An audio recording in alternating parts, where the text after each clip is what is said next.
하나님 말씀 보시겠습니다. 하나님 말씀은 출애굽기 35장 30절부터 36장 7절까지 말씀입니다.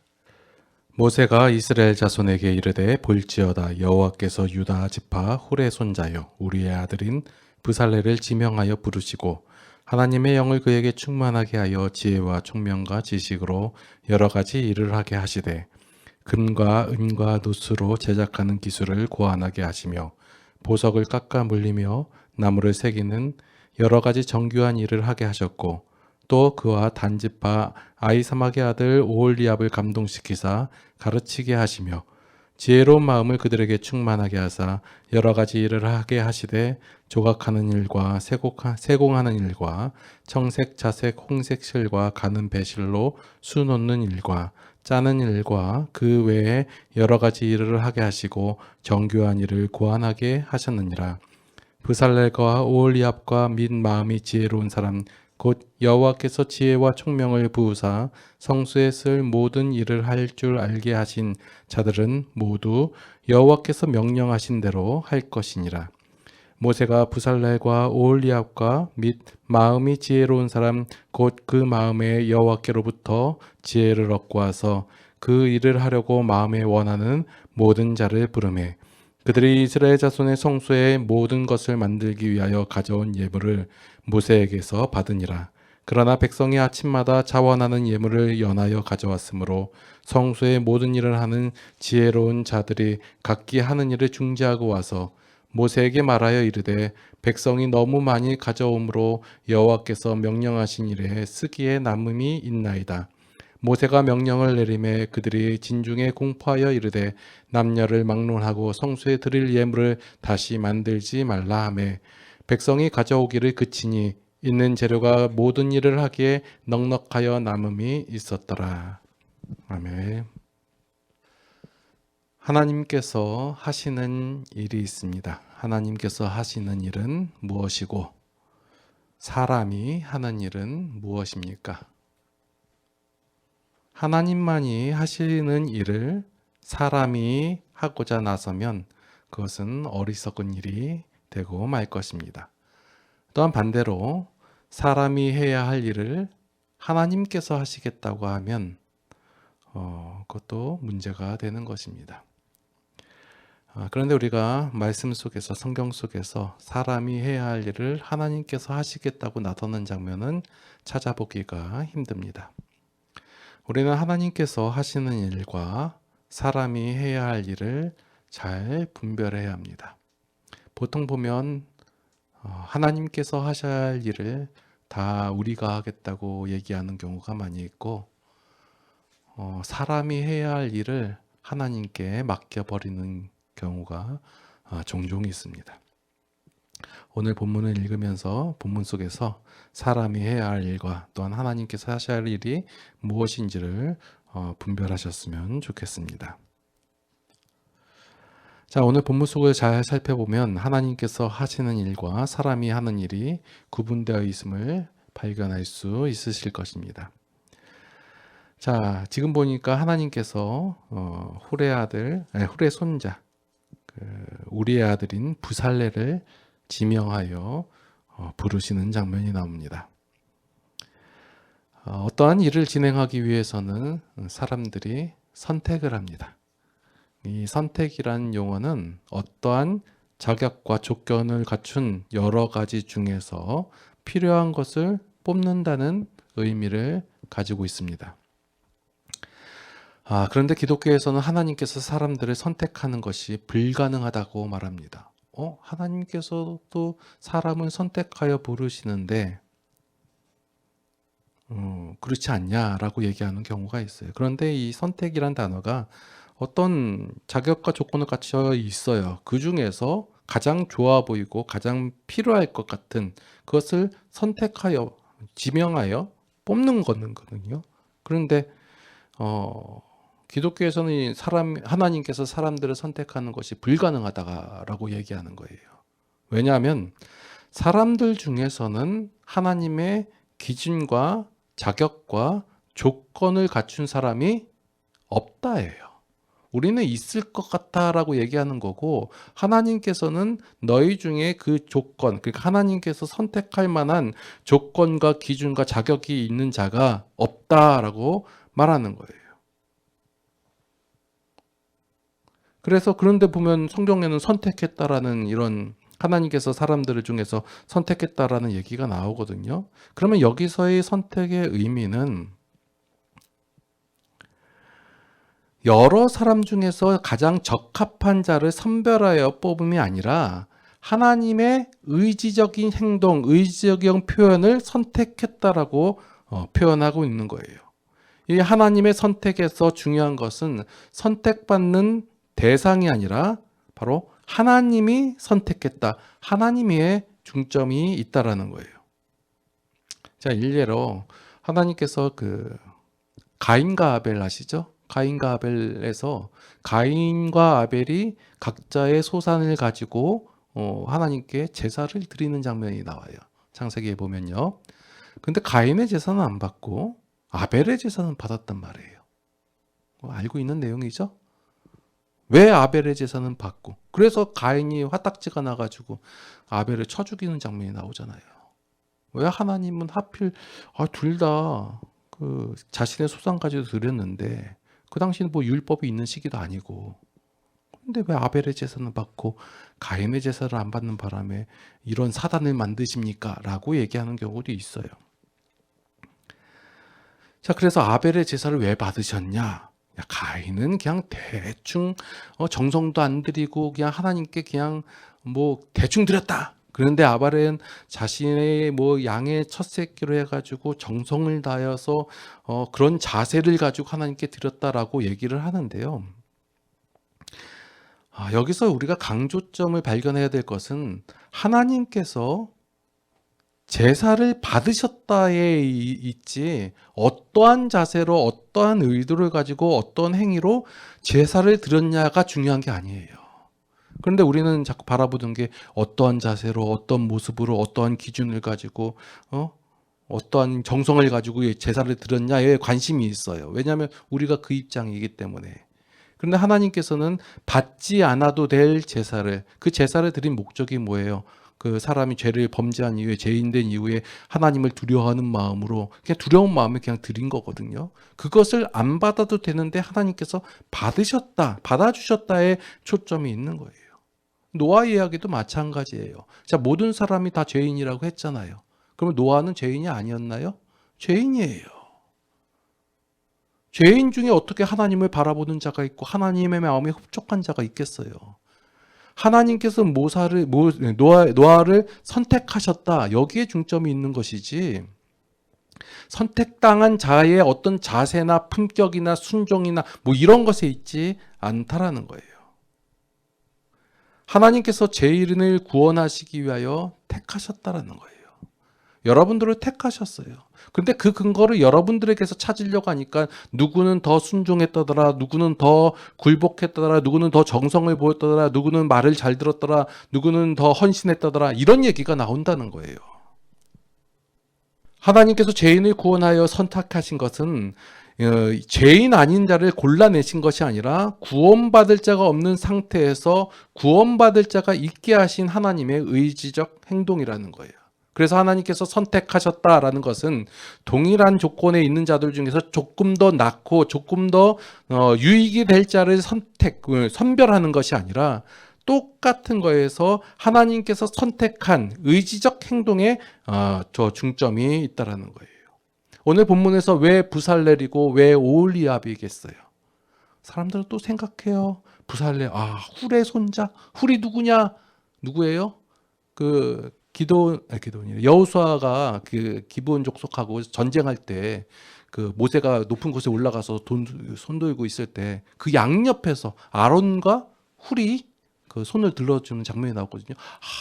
그 하나님의 말씀에 그 전면전에 섰던 그 훌의 손자, 그러니까 말씀을 그렇게 해석해 버리면 산으로 가는 거예요. 여기서 하나님께서 강조하고 있는 것은 어떠한 족보나 누가 조상 중에 누가 헌신했고 그걸 말하는 것이 아니라 하나님께서 선택하셨다. 이것이 중요한 거예요. 하나님께서 오홀리압을 선택하시고 부살레를 선택하셨어요. 하나님께서 선택하셨지만 그 선택의 근거가 그 사람들에게 전혀 없었다라는 거예요. 성경이 강조하려는 것은 부름받은 자들이 아니라 부르시는 하나님이에요. 초점을 여기다 맞춰야 되는데 자꾸 우리는 인간 쪽에 맞춰요. 이게 죄인들의 습성 중에 하나예요. 그리고 나서 부르시고 선택하시고 하나님께서는 부살레가 오홀리압이 지혜와 총명과 지식이 있어서 금과 은과 노수로 제작하는 기술을 있게 하셨다는 거예요. 자, 잘 보세요. 부살렐이 지혜와 총명이 원래 갖고 있어요. 그래서 그가 어떤 재능이 있다 봤더니 금과 은과 노수로 제작하는 기술이 있고 나무를 깎는 그런 기술들이 있어요. 그러니까 하나님께서 그것을 보시고 선택한 것이 아니다예요. 여러분도 진짜 말씀을 읽으실 때 띄엄띄엄 보지 마시고 읽어보세요. 하나님께서 지명하여 부르시고 하나님의 영을 그에게 충만하게 하시사 지혜와 총명과 지식으로 여러 가지 일을 하게 하셨다라는 거 써 있잖아요. 순서가 우리는 바꾸게 읽어. 우리가 어떤 은사가 있냐면 하나님의 말씀을 엉터리로 읽은 반대로 읽는 은사가 있어요. 똑같이 되어 있는데 필터가 들어있는지 몰라도 하나님께서 먼저 지명하여 선택하셨어요. 그러면 또 우리는 뭐라고 얘기하냐면 그런 싹수가 보이니까 하나님께서 선택하셨을 것이다. 왜 이런 얘기 하는지 아세요? 본인들이 그렇게 선택받았다고 생각하기 때문에 이런 얘기를 하는 거예요. 나는 싹수가 있었다. 그래서 하나님께서 은혜로 나에게 지혜와 총명을 주시다. 이 하나님의 큰 일을 행하게 하셨다. 이거 얘기하고 싶어가지고 하나님께서 특별히 나를 그래서 내가 뭐 했냐? 나는 하나님 말씀에 순종했고 나는 하나님의 일을 하기에 나는 준비된 자다. 이렇게 얘기하고 있는 거예요. 이게 인간의 완악함이에요. 그러니까 우리가 뭐 예를 들어서 하나님의 큰 일을 하고 역사를 이룰 사람들을 보면서 숭배하긴 좀 존경하면서 그들은 자기를 복종하고 하나님 말씀에 순종을 하고 그리고 뭐예요? 준비된 자세를 보였다. 이렇게 하는 거예요. 근데 하나님께서 사람을 부르시는 장면 보세요. 부살레를 그냥 뽑은 거예요. 뽑아 보니까 오홀리압이에요. 그들에게 뭘 하셨어요? 하나님의 영을 그에게 충만하게 하셨다라는 거예요. 만약에 하나님께서 능력 있는 사람을 선발하셔서 하나님의 목적을 위해서 사용하신다면 사람들의 어떤 능력을 하나님께서 사용하시겠어요? 자, 우리가 원래대로 생각하는 대로 하나님께서 그래요. 능력 있는 자를 뽑아 쓰신다고 쳐요. 그러면 하나님께서 사람의 어떠한 능력을 보고 뽑아 쓰시겠어요? 자, 우리 저 같은 사람도 신학교 가가지고 그 사역자가 되겠다고 하는 우리 흔히 지천에 널려 있는 목사님들, 자 목사님들이나 그 전도사님 사역자들 이런 사역자들은 자 하나님의 사역 선택을 받아서 하나님의 일에 사용되기 위해서 준비를 한다고 얘기해요. 뭘 준비하나요? 뭘 준비할 것 같아요? 말씀을 연구하고 깊이 있게 생각하고 그럴 것 같죠? 그런 거는 그렇게 많지 않은 것 같아요. 뭐 준비하냐면 그 일종 보통 운전면허증 준비하고 그 레크레이션 지도자 강사 자격증 뭐 이런 거 또 뭐 있죠? 상담 심리 이런 거 그리고 아부의 기술 이걸 배우거든요. 그래야지 가늘고 길게 갈 수 있다 뭐 이런 거 찬양님도 하는 법 뭐 이런 거 이런 능력 하나님께서 사용하실까요? 근데 마치 그것을 많이 쓰기 때문에 사용하시는 것처럼 보이는 것이지 하나님께서는 능력이 있는 준비된 사람들을 사용하는 것이 아니에요. 하나님께서 사람을 선발하실 때 유일한 조건이 뭐냐면요. 솔직히 하시면 능력의 하나님이라며요. 모든 은사를 주시는 하나님이라며요. 그러면 그 하나님께서 원하시는 그 일을 이루기 위하여 목적을 성취하시기 위하여 사람을 쓴다면 그 능력 다 주시잖아요. 그러면 우리가 사람을 선발하시는 하나님의 유일한 조건이 뭐냐라는 거예요. 그 뭐냐면 하나님의 마음을 가진 자를 뽑으세요. 그럼 우리는 생각하죠. 그럼 우리는 하나님의 마음을 가져야지. 그런데요, 여러분들, 죄인 중에서 하나님의 마음을 가진 사람이 있을까요? 없어요. 하나도 없어요. 그래서 하나님께서는 자격이 있는 사람들 중에서 선발하시는 것이 아니라 자격이 없는 자들 중에서 그냥 아무나 뽑으셔서 자격을 부여하시는 거예요. 자, 이 말씀이 여러분들 잘 이해가 안 되실 수도 있는데, 당장 우리가 보더라도 모세가 그랬어요. 자격 없는 자였어요. 우리는 자꾸 자격을 부여하려고 하는데 모세 자신이 고백을 해요. 자격 없는 사람이에요. 그런데 하나님께서 뽑으셔서 하나님의 마음을 주시고 하나님의 자격을 더해 주셨다라는 거예요. 자, 하나님의 이런 그 사람을 뽑는, 선택하는 이런 것을 상징적으로 보여주는 방식이 뭐냐면 제비뽑기예요. 우리는 이해 안 되는 내용이 제비뽑기거든요. 지금 뭐 예를 들어서 힘든 일을 겪고 그 나라의 일을 결정하고 할 때 다 모아놓고 제비뽑기 하세요 하면 누가 듣겠어요? 안 듣죠? 왜요? 사람을 못 믿으니까 그런 거예요. 근데 하나님의 일의 방식에서는 제비뽑기라는 게 나와요. 아무나 뽑아서 자격 있게 만들고 그 사람이 되게 하시는 하나님의 일을 보여주기 위해서 사람을 선택하는 것이지, 그 사람 때문에 좌지우지 된다? 그러면 이미 하나님의 일이 아니에요.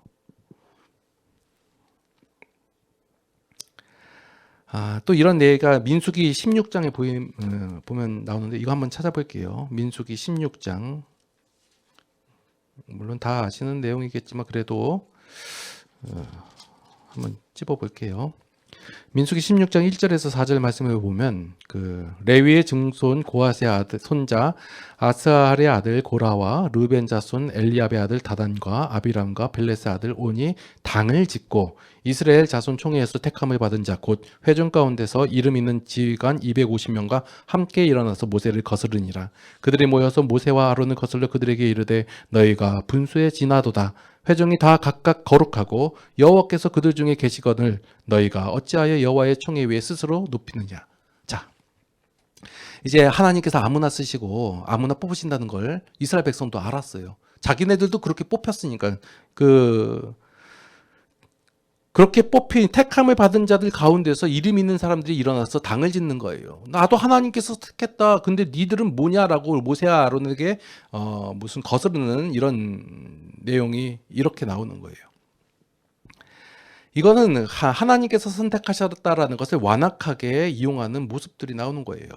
자, 레위 지파가 하나님의 사역을 감당하는 지파로 선정이 되었어요. 자신들이나 모세나 아론이나 똑같이 하나님께로부터 선택을 받았다라고 주장하는 거예요. 이 주장이 틀린 주장인가요? 맞는 주장인가요? 맞는 주장이에요. 그러니까 모세와 아론이 아무 말도 못하는 거예요. 자기네들도 그렇게 해서 됐으니까 니들이 말이 맞다라는 거예요. 그런데 이 선택에 대한 성경의 강조점은 하나님께서 행하신다라는 거예요. 이러한 하나님께서 세우신 것에 대해서 모세를 거스르는 레위 지파에게 하나님께서 보여주시는 설명하는 장면이 뭐냐면 그 뒤에 나온 17장 이후에 보이는 아론의 쌍난 지팡이 사건이에요. 자, 지팡이가 보니까 다 죽은 지팡이예요. 그것을 다 갖고 오라고 하는 거예요. 그래서 나중에 하룻밤 지나고 나니까 아론의 지팡이에서만 쌍이 났다. 그러니까 하나님께서 선택하는 것을 보여주는 이런 내용인데, 하나님께서 지팡이에 쌍난 지파를 선택하는 것이 아니라 하나님께서 선택한 지파가 지파의 지팡이가 싹이 나는 거예요. 이 순서를 여러분도 잘 기억을 하셔야 돼요. 내가 준비를 하고 내가 잘 갖고 가지고 내가 자세가 되고 어떤 것을 이룬 상태에서 그래? 하나님께서 불러 쓰시는 거. 자, 여러분 생각하시면 어떠한 일을 하기 위해서 탁월한 기술과 능력을 가진 사람을 골라서 쓰는 게 우리의 모습이거든요. 근데 하나님의 일하심을 보면 하나님께서 선택하신 자가 그 능력을 가지게 되는 거예요. 그래서 일반적으로 세상에서 말하는 재능과 기독교에서 말하고 있는 은사는 다른 거예요. 근데 다른데 우리가 같다라고 생각하잖아요. 이게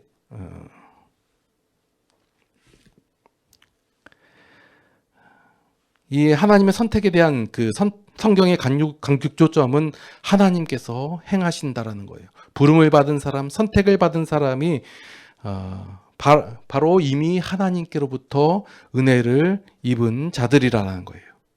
은혜를 받고 시작하는 것이기 때문에 우리 기독교에서는 상이 따로 언급되지 않는 거예요.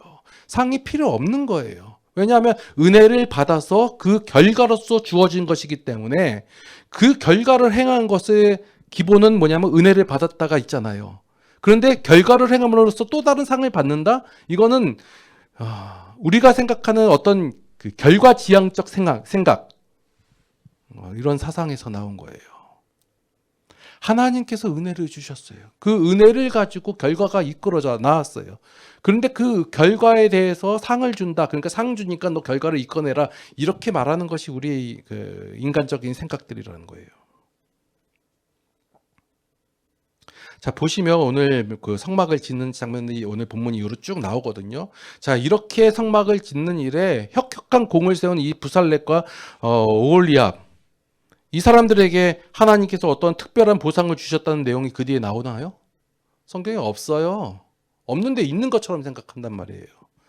왜 우리는 하나님의 일에 하면서 혁혁한 일을 하고 어떤 공헌하는 사람들에게 왜 어떤 보상을 준다고 하고 하나님께서 큰 상을 주신다고 왜 사기를 쳐요?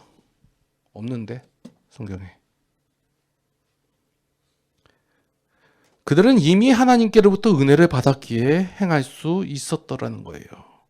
이 은혜를 받지 않고서는 이 기독교의 신앙생활이 시작될 수 없다라는 거예요. 자, 오늘 본문 속에서 강조한 것은 하나님의 말씀대로예요. 더하거나 줄이거나 하지 않아요. 하나님께서 말씀하신 대로만. 그런데 우리의 생각 속에는 뭐가 있냐면 하나님께서는 더 크고 더 좋은 것을 원하시겠지. 황금 한 움큼보다 한 트럭이 낫겠지. 이런 식으로 생각하는 게 우리의 생각이라는 거예요. 하나님께서는 더하지도 덜하지도 않게 딱 그대로만 하게 하는 거예요. 우리들 생각에 더 크게 더 아름답게 할 필요가 없다라는 거예요. 자, 이들이 보기에 애굽 생활에서 비교하면, 애굽에서의 신앙생활에서의 종교생활에서 비교하면 성막은 아주 초라하게 그지없을 거예요. 애굽에서 그 큰 신전과 어떤 재물 이런 것을 보다가, 근데 하나님께서는 그냥 요 정도로 하라는 거예요. 하나님의 말씀대로만 하라고 하고 그대로 하는 것이 가장 좋다라고 말씀하시고 계시는 거예요. 그 이유가 뭐냐면 그렇게 하는 것이 사람에게 좋기 때문에 그래요. 하나님의 초점은 오로지, 하나님의 관심은 오로지 우리에게 있어요. 그렇기 때문에 우리에게 가장 좋은 것을 주시고 선택하라고 하시고 행하라고 하는 거예요. 그것이 가장 좋다예요. 그래서 말씀대로 하는 것이 가장 좋다라고 말하고 있는 거예요. 이렇게 하나님께서 행하신다라고 강조하고 있는 이유가 뭐냐면 우리 인간들에게 갈등과 차별이 없는 세상을 살게 하기 위해서 이렇게 강조하고 계시다라는 거예요. 어떠한 행함이 있는 곳에는 반드시 어떤 차별과 갈등과 시비가 있게 마련이에요. 여러분들 어떤 일들 보세요. 어떤 행함이 있는 곳에는 갈등이 있어요. 차별이 있어요. 시비가 있단 말이에요. 없지 않아요. 그래서 교회 안에서 늘 갈등과 시비와 차별이 있고 그래요. 그런데 강조하는 것이 뭐예요? 하나님께서 하셨다. 하나님께서 하셨기 때문에 인간들 중에서는 아무도 자랑할 수가 없다라는 거예요. 이것이 기독교의 탁월성이에요. 하나님께서 행하시고 하나님께서 일하신다. 이것이 강조되고 선포되어야 되는데 자꾸 사람의 일을 얘기해요. 인물을 얘기해요. 그들의 업적을 얘기해요. 그들이 뭘 했나요? 아무도 자랑할 수 없다 해요. 하나님이 일하시고 행하시기에 자신이 더 수고했다고 주장할 만한 어떠한 근거가 존재하지 않는가요? 이것이 아무 공로 없다. 우리는 아무 공로 없다. 그냥 입술로만 얘기하는 것이 아니라 진짜로 공로가 없는 거예요. 공로가 없는데 어떻게 상을 바래요? 하나님의 방식대로 행하시고 하나님의 마음으로 대하셔서 성도 간의 차별이나 갈등이 없는 그러한 교회가 되시기를 예수님의 이름으로 축원합니다. 기도하시겠습니다. 하나님의 은혜에 감사를 드립니다. 아무런 자격도 없고 보기에 좋은 것이 하나도 없는 우리를 하나님께서 택하시사 지명하여 부르셨음에 감사를 드립니다. 부르셔서 우리에게 하나님의 영을 충만케 하시고 하나님의 은혜를 더하여 주셨음에 감사를 드립니다. 하나님께서 주신 능력으로 삶을 살아가게 하여 주시었고 그 일들을 기쁜 마음으로 행할 수 있는 우리 모두가 되게 하여 주시옵소서. 이제는 우리 주 예수 그리스도의 무한하신 은혜와 하나님 아버지의 극진하신 사랑하심과 성령님의 감화 감동 교통 인도 보호 역사하심이 이제 하나님의 은혜 안에서 하나님의 일을 기쁘게 순종하기를 원하는 모든 성도들 머리 위에 이제로부터 영원토록 함께 하시옵기를 간절히 축원하옵나이다. 아멘.